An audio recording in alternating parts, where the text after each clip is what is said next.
Welcome to Prince Student House students. Regular series में आज exercise number 15 March 2021 progressive shorthand magazine आपको हम dictate कर रहे हैं 120 words a minute and repeat करेंगे 140 वर्ड्स अ मिनट, जिसकी ऑलरेडी हमारी वीडियो डली हुई है, डिक्टेशन डली हुई है 80 वर्ड्स अ मिनट और रिपीट 100 वर्ड्स अ मिनट। हम स्टार्ट कर रहे हैं exercise number 15। Ready,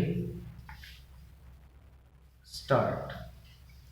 Mr. Deputy Speaker, sir, the way my friend initiated the discussion on this issue, it appeared that he did not want to realize the gravity of the situation in the right perspective. He objected to the searches made of the refugees in Tamil Nadu, but he himself said that arms had been recovered from them and he was speaking against it. I am of the view that it is basically a question of law and order which Tamil Nadu government has tried to solve in its own way, which to my mind is the correct one. We are aware that the conditions in Sri Lanka's are quite difficult and also how a state of confrontation developed between the people of Tamil origin and the Sinhalese.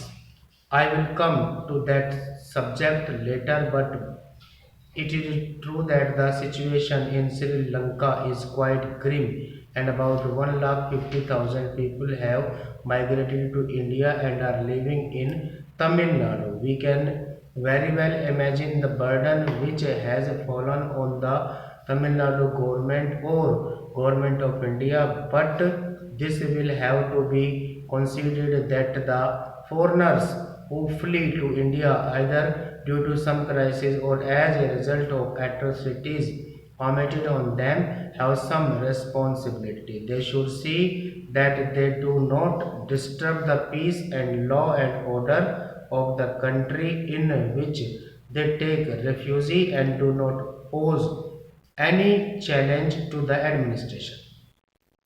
We have been observing in fighting among their different factions resulting in murder of one person. Keeping this in view, I think there was no other alternative before the Tamil Nadu government but to take stern action to maintain the law and order.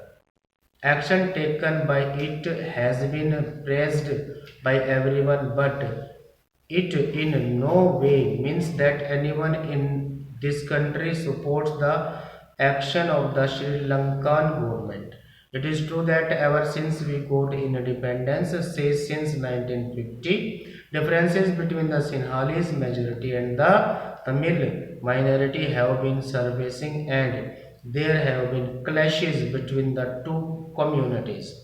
Later on, in 1956, with the declaration of the Sinhalese as the official language there, we are aware how the Tamil-speaking people were discriminated against. All this resulted in riots, which after 2 years assumed serious proportions, resulting in heavy loss of life and property for both the communities. In addition to the language issue, Tamil's grievance regarding discrimination in the matter of jobs is also genuine. Even in areas like East and North provinces, which are predominantly Tamil areas, efforts were made to settle Sinhalese there gradually so that with the passage of time their minority may be converted into majority. No one could have accepted such a situation.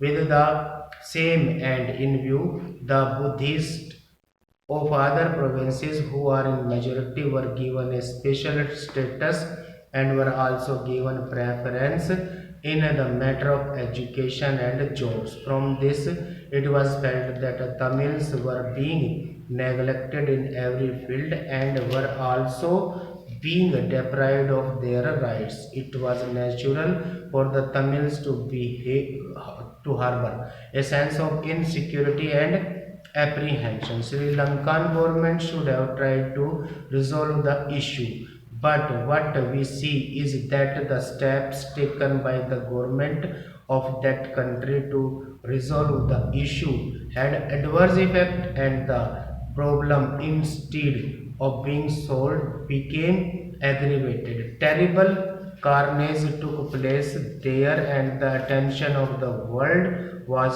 drawn towards them. It was universally condemned, and in our country also widespread resentment was expressed against it because these Tamils were of Indian origin. Maybe they had gone there 100 years ago, or in certain parts even 1,000 years ago, but their language and culture is common with us. Therefore, it was natural that there was a widespread resentment in our country, and the people pressurized the government to take initiative in this matter. The government of India played a prominent role in resolving the Tamil problem, and the results have been very encouraging. These have made a good impact. We know that Sri Lankan government wanted that the disturbances should be quelled with police force and by use of arms, and they used the force so brutally that not only in our country but also in the entire world there was outcry against it, and the people condemned it. Now a lot of progress has been made in meeting the demands of the Tamilis. Tamil organizations want to establish their own state alliance under Sri Lankan government. The Sri Lankan government was not at all ready to concede it, but ever since the government of India started taking interest and talks were held, the results seemed to be quite encouraging. In the beginning, Sri Lankan government was not at all ready to hold talks to come to the negotiating table because it wanted a military solution and not a political solution of the problem.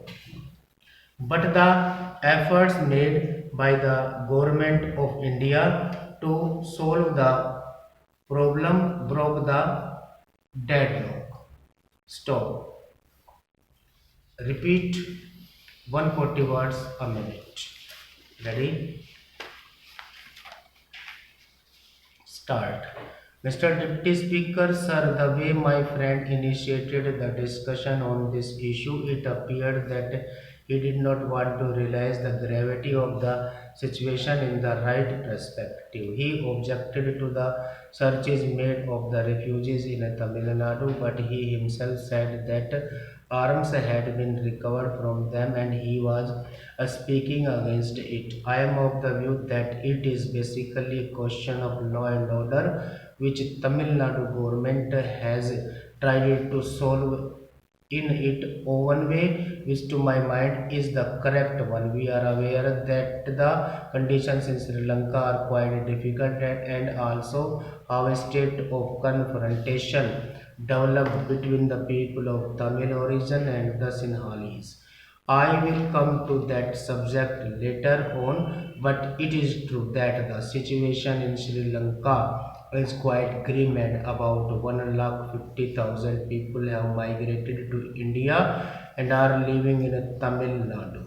We can very well imagine the burden which has fallen on the Tamil Nadu government or government of India, but this will have to be considered that the foreigners who flee to India either due to some crisis or as a result of atrocities committed on them have some responsibility. They should see that they do not disturb the peace and law and order of the country in which they take a refuge, and do not pose any challenge to the administration. We have been observing infighting among their different factions, resulting in murder of one person.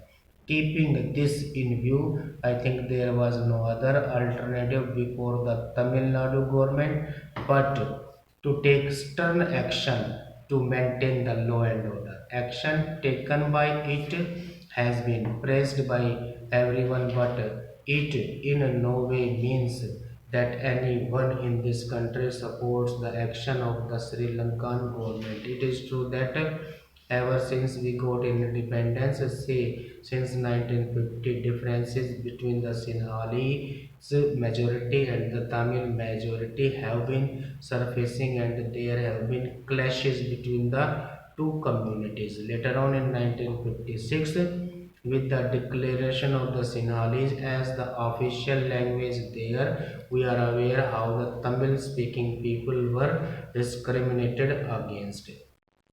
All this resulted in riots which after 2 years assumed serious proportions, resulting in heavy loss of life and property for both the communities. In addition to the language issue, Tamil's grievance regarding discrimination in the matter of jobs is also genuine.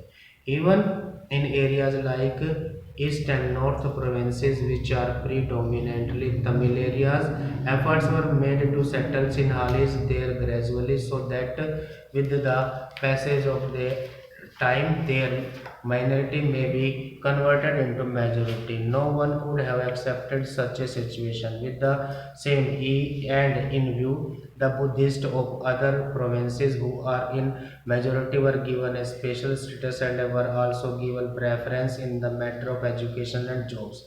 From this it was felt that Tamils were being neglected in every field and were also being deprived of their rights. It was natural for the Tamils to harbor a sense of insecurity and apprehension. Sri Lankan government should have tried to solve the issue, but what we see is that the steps taken by the government of that country to resolve the issue and adverse effect and the problem, instead of being solved, became aggravated. Terrible carnage took place there, and the attention of the world was drawn towards them. It was universally condemned, and in our country also widespread resentment was expressed against it because these Tamils were of Indian origin. Maybe they had gone there 100 years ago, or in certain parts even 1,000 years ago, but their language and culture is common with us. Therefore, it was natural that there was a widespread resentment in our country, and the people pressurized the government to take initiative in this matter. The government of India played a prominent role in resolving the Tamil problem, and the result have been very encouraging. These have made a good impact. We know that Sri Lankan government wanted that the disturbances should be quelled with police force and by use of arms, and they used the forces so brutally that not only in our country but also in the entire world there was outcry against it, and the people condemned it. Now, a lot of progress has been made in meeting the demands of the Tamils. Organizations want to establish their own state, ALAM, under Sri Lankan government. The Sri Lankan government was not at all ready to concede it, but ever since the government of India started taking interest and talks were held, the result seems to be quite encouraging. In the beginning of Sri Lankan government was not at all ready to hold talks to come to the negotiating table because it wanted a military solution and not a political solution of the problem. But the efforts made by the government of India to solve the problem broke the deadlock. Stop.